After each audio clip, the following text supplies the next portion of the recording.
श्री शिवाय नमस्तुभ्यम दोस्तों। 31 दिसंबर 2025 पौष बुधवार पुत्रदा एकादशी तिथि के दिन 7 दूर्वा और 1 चुटकी हल्दी से कर लेना। यह एक उपाय होगी, हर मनोकामना पूरी मिलेगी, सभी दोषों से मुक्ति, इतना धन आएगा कि संभाले नहीं संभलेगा। भगवान विष्णु और माता लक्ष्मी जी के आशीर्वाद से पूरे साल धन बरसता रहेगा। दोस्तों, जैसा कि आप सभी लोग जानते हैं कि 31 दिसंबर को पौष बुधवार पुत्रदा एकादशी तिथि पड़ रहा है, इसीलिए यह दिन बहुत ही खास है। क्योंकि देखिए दोस्तों, गुरु जी ने कहा है कि जब भी पौष बुधवार पुत्रदा एकादशी तिथि पड़े तो आपको सिर्फ और सिर्फ 7 दूर्वा और 1 चुटकी हल्दी वाला उपाय करना चाहिए। यह उपाय इतना खास है कि अगर आपने सही मुहूर्त पर सही क्रिया अनुसार 7 दूर्वा और 1 चुटकी हल्दी वाला उपाय कर लिया, जो प्राचीन काल के समय का महा उपाय है, तो मान के चलिए दोस्तों, भगवान विष्णु और माता लक्ष्मी जी के आशीर्वाद से आपके जीवन का कितना ही बड़ा दुख हो, उससे आपको मुक्ति मिल जाएगी। आपकी कोई भी मनोकामना हो, मान लीजिए आप नौकरी की तैयारी कर रहे थे, आपकी नौकरी लग जाएगी, आपका बंद पड़ा व्यापार चल पड़ेगा, जिस बीमारी से आप बहुत दिनों से परेशान थे, उस बीमारी से आपको मुक्ति मिल जाएगी। आपके जीवन में धन आना शुरू हो जाएगा, आपके जीवन में धन आने के सारे रास्ते खुल जाएंगे और मान के चलिए दोस्तों, फिर आपको किसी भी प्रकार की परेशानी का सामना नहीं करना पड़ेगा। इसीलिए दोस्तों, इस दिन आप लोगों को इस वाले उपाय को जरूर कर लेना है। भले ही आपने पूरे साल भर इस उपाय को ना किया हो, पर अगर आपने इस पौष बुधवार पुत्रदा एकादशी तिथि के दिन अगर इस वाले उपाय को कर लिया, तो आपको इस उपाय को करने का वह फल मिलेगा जिसकी आपने कभी कल्पना भी नहीं करी होगी। इसीलिए आप लोग इस 7 दूर्वा और 1 चुटकी हल्दी वाले उपाय को एक बार जरूर कर लेना, ताकि आप लोगों के हाथ से यह मौका न जा सके और आपको इस उपाय को करने का फल मिल सके।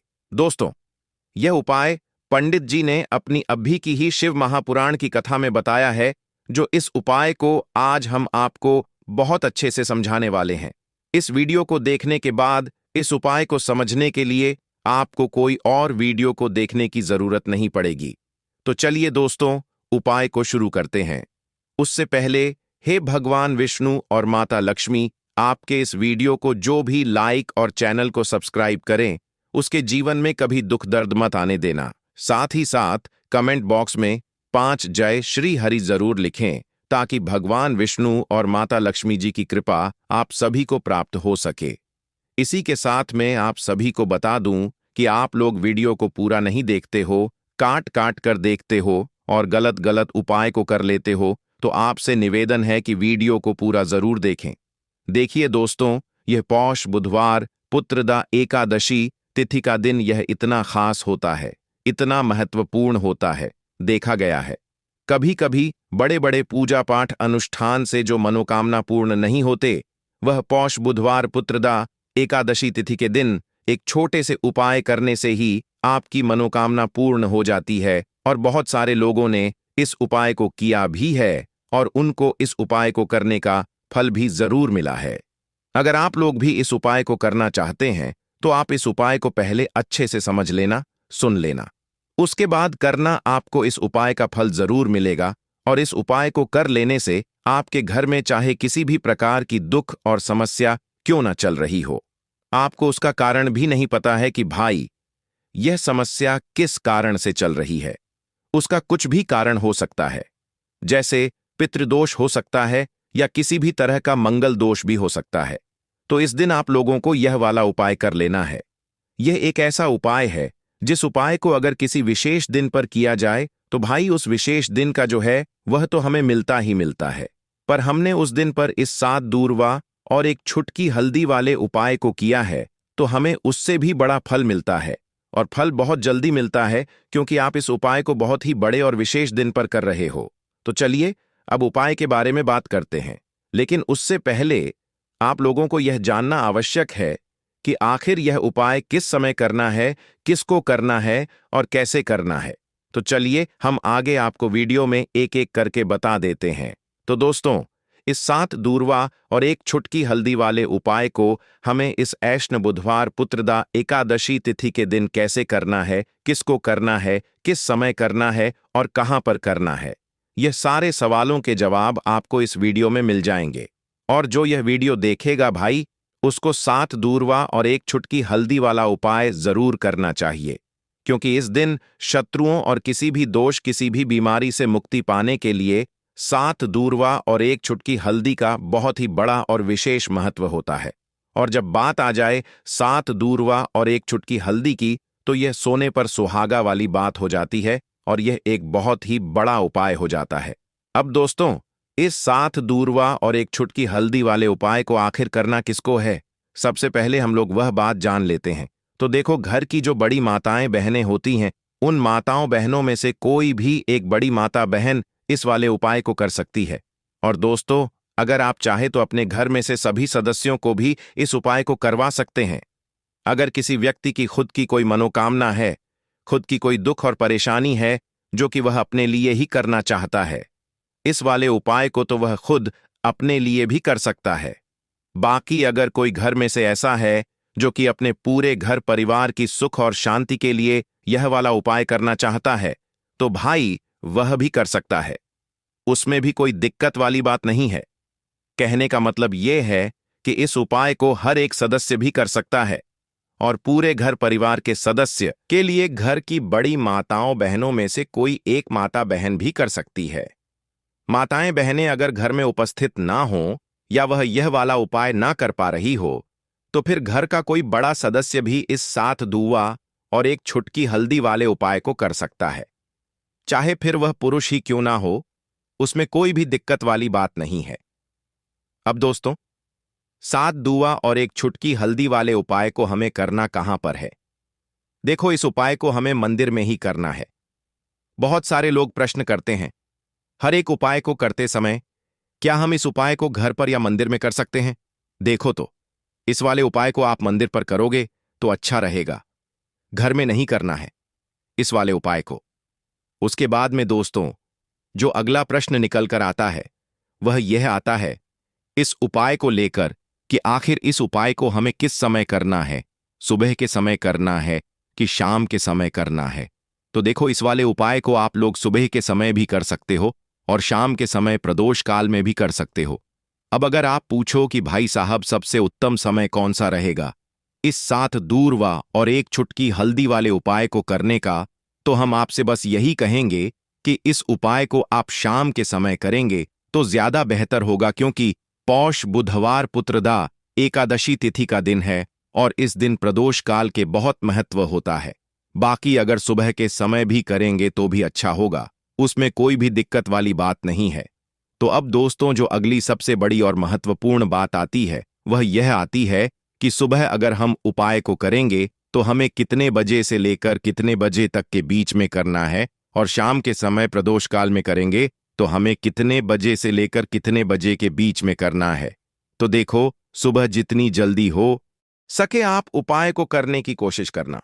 बाकी अगर किसी कारणवश लेट भी हो जाओ, थोड़ी देर भी हो जाए तो देखो, सुबह जितनी जल्दी हो सके आप उपाय को करने की कोशिश करना। बाकी अगर किसी कारणवश लेट भी हो जाओ, थोड़ी देर भी हो जाए, तो 10 या 11 बजे तक भी आप उपाय कर लेना, पर 12 बजे से ज्यादा देरी ना हो। ठीक है, इस बात का ध्यान रखना। उसके बाद में दोस्तों, अगर शाम के समय प्रदोष काल की बात करें, प्रदोष काल का जो समय होता है वह शाम के 6 बजे से शुरू हो जाता है। मतलब शाम के 6 बजे से लेकर 7 बजे के बीच का जो समय होता है, यह समय प्रदोष काल का समय होता है। इस उपाय को 7 बजे या 8 बजे के बीच में भी कर सकते हो। मतलब शाम के 6 बजे से रात 8 बजे के बीच में आप कभी भी इस वाले उपाय को कर सकते हो, उसमें कोई भी दिक्कत वाली बात नहीं है। परंतु 31 दिसंबर पौष बुधवार पुत्रदा एकादशी तिथि के दिन कोशिश करना कि समय के अंतर्गत ही कर लो। किसी कारणवश ना कर पाओ तो थोड़ा देरी से भी कर सकते हो। तो चलिए, अब हम अपने सबसे पहले उपाय की बात कर लेते हैं। तो इस उपाय को करने के लिए सुबह होने से पहले उठ जाना है। घड़ी मत देखना, जब नींद अपने आप टूट जाए वही समय ठीक होता है। सबसे पहले जमीन पर पैर रखने से पहले मन में बोलना है, आज जो करूंगा वह सिर्फ अपने भाग्य को ठीक करने के लिए करूंगा। फिर बिना किसी से बात किए सीधा रसोई में जाना है। कोई दरवाजा जोर से मत बंद करना, सब कुछ धीरे से करना है। वहां हल्दी का डिब्बा ढूंढना है। जो सबसे कम इस्तेमाल होता है वही असली होता है। उसमें से बस एक चुटकी निकालनी है, ना ज्यादा ना कम। जितनी उंगलियों में आए उतनी, उससे ज्यादा नहीं। अब एक कटोरी चाहिए। तांबे की हो तो सबसे अच्छा, पीतल चलेगा, नहीं तो मिट्टी का छोटा सा प्याला भी चलेगा, लेकिन प्लास्टिक नहीं चलेगा। अब उस हल्दी को उस कटोरी में रखना है, बिना किसी मंत्र, बिना किसी सोच के। बस हल्दी डालते हुए इतना बोलना है, जो पीला है वह उजाला है। मेरे जीवन में अब यही उजाला चाहिए, और कुछ नहीं। अब एक सफेद कपड़ा ले लो, रुमाल हो या धोती का किनारा साफ हो, बस इतना जरूरी है। अब चुपचाप घर से बाहर निकल जाना है। किसी से पूछना नहीं, बताना नहीं, सीधे उस जगह जाना है जहां घास उगती हो। कोई मंदिर का पिछवाड़ा, कोई खाली मैदान, कोई तुलसी के पास की मिट्टी, कहीं भी जहां जमीन ने दूर्वा को जन्म दिया हो। अब जमीन पर बैठना नहीं है, बस खड़े खड़े झुक कर देखना है और धीरे धीरे दूर्वा तोड़नी है। पूरी की पूरी नहीं, बस ऊपर की 3 पत्तियों वाली शाखा, एक नहीं, 2 नहीं, पूरे 21 तोड़नी है। लेकिन हर बार जब तोड़ो तब मन में एक बात बोलनी है, हे गणपति, मेरी अटकी हुई किस्मत को काट दो। हर बार यही 21 बार। अब वह दूर्वा रुमाल में लपेट लो और घर लौट आओ। अब जहां सबसे ज्यादा शांति हो वहां बैठो। मंदिर हो तो ठीक, नहीं तो दीवार का वह कोना जहां बचपन में बैठते थे, वहां बैठ जाना है। अब कटोरी को अपने सामने रख देना है, दूर्वा खोलनी है और एक एक करके सारी दूर्वा उस हल्दी में डालनी है और हर बार मन में बोलना है, जो रुकावट है वह अब नहीं रहेगी। फिर उसी कटोरी को अपने दोनों हाथों से उठाना है, आंखें बंद करनी है और एक लंबी सांस लेकर उसे माथे से लगाना है। फिर बिना कुछ बोले, बिना कुछ मांगे, बस 5 मिनट तक मौन बैठना है। वह मौन ही सबसे बड़ी प्रार्थना है। अब उसी कटोरी में थोड़ा सा शुद्ध जल डालना है। अगर गंगा जल हो तो बहुत अच्छा, नहीं है तो भी चलेगा। पानी से हल्दी और दूर्वा भीग जाए, बस उतना। अब कटोरी को सिर के ऊपर से 3 बार घुमाना है, पहले दाएं से, फिर बाएं से, फिर एक बार और दाएं से, जैसे कोई अंधेरे का घेरा काट रहा हो। और फिर उस कटोरी को लेकर चुपचाप घर से बाहर जाना है, किसी पुराने पीपल के पेड़ के नीचे या किसी बहते पानी में, नदी में, वहां जाकर वह हल्दी और दूर्वा बहा देनी है। लेकिन ध्यान रखना, पीछे मुड़कर नहीं देखना है। जैसे जो छोड़ आए वो अब दोबारा जिंदगी में लौटे नहीं। फिर लौटकर घर आना है, हाथ मुंह धोना है, लेकिन ना कुछ खाना है ना पीना है। कम से कम दोपहर तक कुछ नहीं, सिर्फ मौन रहना है और मन में एक बात टिकाए रखना है, अब जो होगा वह मेरे लिए सही होगा। यही उपाय है, यही टोटका है और यही भरोसा है। इसे किसी को बताना नहीं है, किसी से चर्चा नहीं करनी है। और किसी दिन अचानक जब कोई बंद दरवाजा अपने आप खुल जाए, तो समझ लेना हल्दी और दूर्वा ने अपना काम कर दिया है। अब जब उपाय पूरा हो गया, जब तुमने चुपचाप हल्दी उठाई, दूर्वा तोड़ी, मंत्र नहीं बोला लेकिन प्रार्थना की, तो समझो कि अब काम उस स्तर पर शुरू हुआ है जहां शब्द नहीं पहुंचते, जहां इंसान की समझ रुक जाती है और जहां से किस्मत की चाल चलती है। मगर दिक्कत यह है कि आजकल इंसान इतना शोर सुनता है कि जब जीवन में कोई बदलाव चुपचाप आता है तो वह उसे पहचान ही नहीं पाता। इसलिए जरूरी है यह जानना कि उस उपाय ने असर करना शुरू किया है या नहीं, और अगर हां तो कैसे। सबसे पहला संकेत मन की हल्कापन, कोई बड़ी बात नहीं होती, बस एक सुबह उठते हो और बिना वजह मन हल्का महसूस करता है। ना कोई बड़ी खुशखबरी मिली होती है, ना कोई पैसा वापस आया होता है, लेकिन भीतर से लगता है कि जैसे कुछ हट गया है। कोई बोझ, कोई डर, कोई घबराहट जो महीनों से थी आज नहीं है। यही पहला संकेत है कि उस हल्दी ने अपना रंग फैलाना शुरू कर दिया है और दूर्वा ने जो बांधा था उसे काटना शुरू कर दिया है। दूसरा संकेत, वह लोग जो आपको नीचा दिखाते थे अचानक चुप हो जाते हैं। वह जो रोज ताना मारते थे, वह जो आपको नजरअंदाज करते थे, वह जो आपके रास्ते में दीवार बनते थे, अचानक जैसे किसी अदृश्य ताकत ने उनकी जुबान बांध दी हो। वह सामने होते हुए भी आपसे कुछ नहीं कह पाते, और जब आप जाते हो तो उनके चेहरे पर एक झिझक होती है, जैसे वह जानते हो कि अब आप वहीं नहीं रहे। यह दूर्वा का काम है जो रुकावटें बिना आवाज के काट देती है। तीसरा संकेत, रुका हुआ पैसा, अटका हुआ काम अचानक बिना कोशिश के हल हो जाता है, जैसे किसी ने फाइल को धकेल दिया हो। जैसे कोई केस जो सालों से रुका था उसमें तारीख लग जाए, या बैंक का वह चेक जो बार बार लौटता था अब पास हो जाए। आप खुद सोचोगे मैंने तो कुछ नहीं किया, फिर यह कैसे हो गया, और वहीं आपको याद आएगा मैंने कुछ किया था, पर मौन में। चौथा, संकेत। सपनों में कुछ दिखने लगता है। ये बात बहुत लोग नजरअंदाज कर देते हैं, लेकिन असर का असली रास्ता सपनों से होकर भी निकलता है। कोई पुराना बुजुर्ग दिखे जो चुपचाप खड़ा हो, कोई मंदिर दिखे जहां आप अकेले हो, कोई नदी जिसमें आप नहा रहे हो, या कोई पेड़ जिसके नीचे आप बैठे हो। यह सब संकेत हैं कि आपकी आत्मा उस ऊर्जा से जुड़ चुकी है जो हल्दी और दूरवा के जरिए जागी थी। पांचवा संकेत, बिना बोले लोगों का बर्ताव बदलने लगता है। घर में जो लोग आपको तवज्जो नहीं देते थे, अचानक बात करते हुए रुकते हैं। आपकी बातों को सुना जाने लगता है। ऑफिस में जो लोग मजाक उड़ाते थे, अब सलाह पूछने आते हैं। यह वह बदलाव है जो किसी विजेता की घोषणा नहीं करता, बस हवा का रुख बदल देता है। और सबसे गहरा संकेत, आपको कोई नया रास्ता दिखता है जो पहले कभी दिखा ही नहीं था। हो सकता है कि अचानक कोई नया काम हाथ लगे, कोई पुराना हुनर याद आए, कोई दोस्त पुराना फोन करे और नई बात कहे, या फिर अंदर से कोई आवाज आए, अब यह काम बंद करो और यह शुरू करो। यही सबसे मजबूत इशारा होता है कि हल्दी और दूरवा का टोटका सिर्फ बाहर नहीं, भीतर भी असर कर रहा है। लेकिन साथ ही साथ कुछ बातें और जान लो, यह असर हर किसी पर अलग होता है। किसी के लिए यह 3 दिन में दिखता है, किसी को 21 दिन लगते हैं, किसी को महीने भर बाद कोई बड़ा मोड़ मिलता है। लेकिन शर्त एक है, तुम्हारा भरोसा डगमगाना नहीं चाहिए। जिस दिन तुमने यह सोचना छोड़ दिया कि यह तो बस घास और मसाले की बात है, उसी दिन उसका असर खत्म हो जाता है।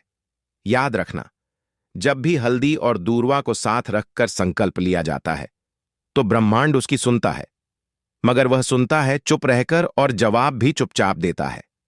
इसलिए देखने की कोशिश मत करना, महसूस करो।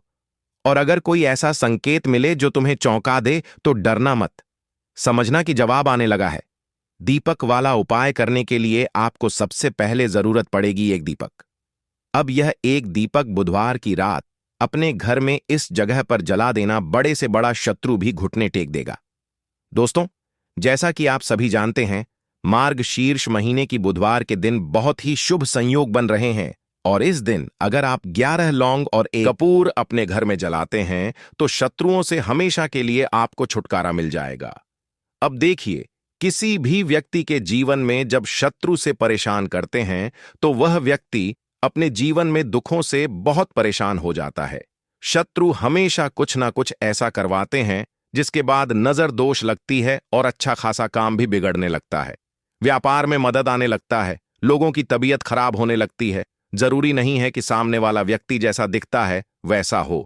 देखिए, बहुत सारे लोग हैं जो बहुत अच्छे होते हैं, है ना? लेकिन कुछ लोग ऐसे होते हैं जो कब आपके शत्रु बन जाते हैं, आपको खुद भी पता नहीं चलता है। एक तो वह शत्रु होते हैं जो सामने से सीधे सीधे हम पर वार करते हैं, है ना? एक शत्रु ऐसे भी होते हैं जो कि पीठ पीछे कुछ होते हैं और सामने से कुछ होते हैं, है ना? नाना। तो ऐसे शत्रु होते हैं गुप्त शत्रु, और ऐसे शत्रुओं से हमेशा आपको बचकर रहने की जरूरत होती है। आप अपने शत्रुओं को शांत भी कर सकते हैं, और इस उपाय को करने से आपको शत्रुओं से छुटकारा भी मिल जाएगा। लौंग जो होती है, यह शिविर शक्ति का स्वरूप होती है, और आप सभी जानते हैं कि महादेव जिसके साथ हो ना, साक्षात काल भी आकर उसका कुछ बिगाड़ नहीं पाता है। अच्छा, बुधवार का जो दिन होता है, यह इतना उत्तम होता है कि आप इस दिन अपने पितरों को प्रसन्न कर सकते हैं, धन प्राप्ति के लिए उपाय कर सकते हैं, और शत्रुओं से भी छुटकारा पा लेते हैं। जब 11 लौंग का उपाय और एक कपूर का उपाय अपने घर पर करते हैं, तो बात कर लेते हैं। सबसे पहले उपाय की, जो कि पितरों को प्रसन्न करने के लिए है। देखिए, पितृ जब किसी से नाराज हो जाते हैं ना, तो उस व्यक्ति के जीवन में बीमारियां, दुख, धन की समस्याएं लगातार बढ़ती हैं। तो कोशिश करें कि हमेशा अमावस के दिन आप अपने पितरों को प्रसन्न करने के लिए उपाय करें।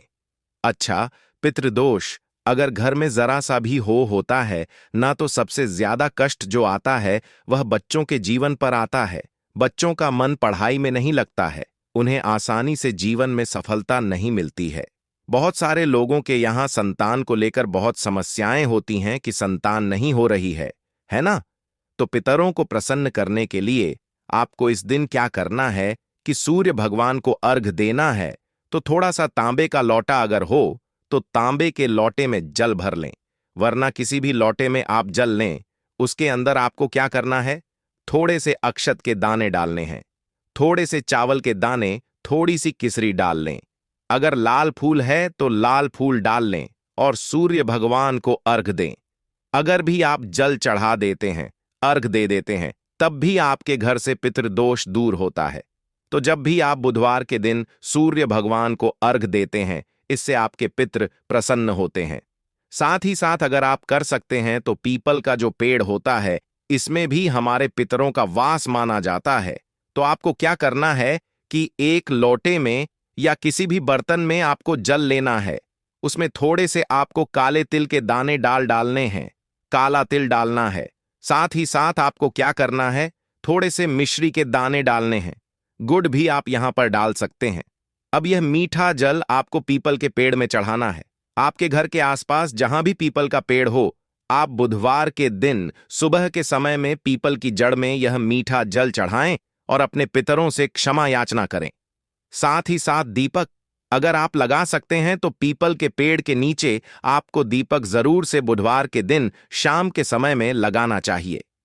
पितरी आपके हमेशा प्रसन्न रहेंगे और कभी भी पितृदोष की वजह से घर में कोई दुख और कष्ट नहीं आएगा। तो बहुत ही उत्तम सा यह उपाय है जो कि पितरों को प्रसन्न करने के लिए है, और जीवन के दुख कष्ट जो हैं वह बहुत जल्दी दूर होते हैं जब आप हमेशा अपने पितरों को प्रसन्न रखते हैं। तो चलिए अब बात कर लेते हैं 11 लौंग और 1 कपूर घर में किस जगह पर जलाना है और इस उपाय को करने से कैसे आप अपने शत्रुओं से छुटकारा पा सकते हैं। शत्रु कभी आपको परेशान नहीं करेंगे, शत्रु चाहे कैसे भी हो, सामने से कोई व्यक्ति शत्रु है या गुप्त शत्रु है, हर प्रकार के शत्रु जो है यह शांत हो जाएंगे और चाहकर भी आपका कुछ बिगाड़ नहीं पाएंगे। तो देखिए, उपाय को करने के लिए आपको 11 साबुत लौंग लेनी है। एक भी लौंग खंडित ना हो, टूटी हुई ना हो। एक छोटा सा कपूर का टुकड़ा लेना है, जिसे कि कपूर की टिकिया भी बोलते हैं। एक कोई भी यहां पर मिट्टी का दीपक ले लें या पीतल का बर्तन ले लें, उसके अंदर 11 लौंग रखेंगे, 1 कपूर रखेंगे, थोड़ा सा देसी घी इसके ऊपर से आप डाल देंगे। अब यह आपको बुधवार के दिन रात के समय में, ठीक है ना, जब सूर्य अस्त हो जाता है, उसके बाद किसी भी समय आपको अपने घर में जलाना है और इसका धुआं पूरे घर में अच्छे से दिखाना है। जितने भी कमरे हैं, जितने भी रूमर्स हैं, बरामदा, आंगन, ठीक है ना, बालकनी, जो भी आपके घर में है, सभी जगह पर आपको इसका धुआं अच्छे से दिखाना है और साथ ही साथ आपको महादेव का ध्यान जरूर करना है। देखिए, जब भी आप अपने घर में यह लौंग और कपूर बुधवार के दिन जलाते हैं, सबसे पहले तो शत्रुओं से छुटकारा मिल जाता है। कोई भी शत्रु कुछ भी करता है, वह आपके घर तक चीज नहीं पहुंचती है, आपका कुछ नहीं बिगड़ता है।